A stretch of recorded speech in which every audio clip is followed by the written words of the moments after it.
Alright, so on this Challenger, we've got the high-low speed switch right here. And it's going to have purple wire and black wire, or a set of two black wires, but they'll just have two wire connectors plugged into it.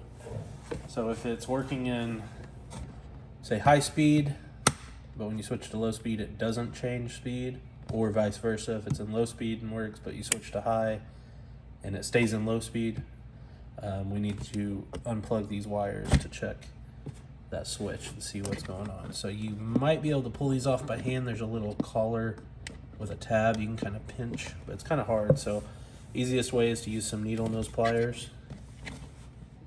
You can kind of squeeze the collar and pull it. It'll come off. And then you got the black one right here. There you go. And this is the Challenger 2.0. Some of the wiring's a little bit different.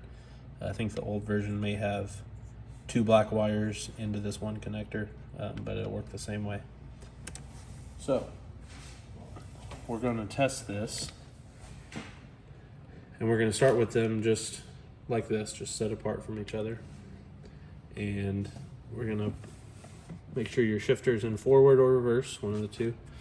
Forward's probably best. And you're going to hit the pedal and see that it's going full speed.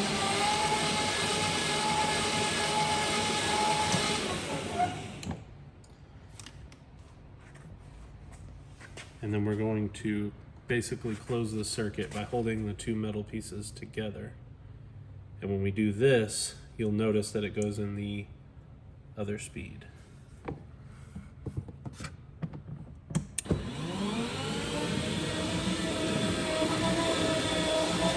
That's in the low speed, and then if I let go of these,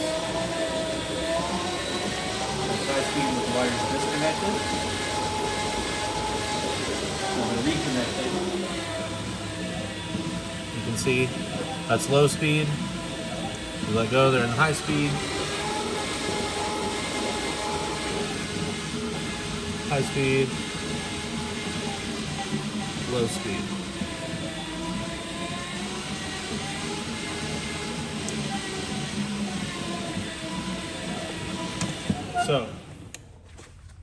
So if the switch is not changing speeds, but you perform this little bypass, and it does change speeds when you complete the circuit by touching those two metal parts together, then we know that the actual switch is bad, and that's a replaceable part.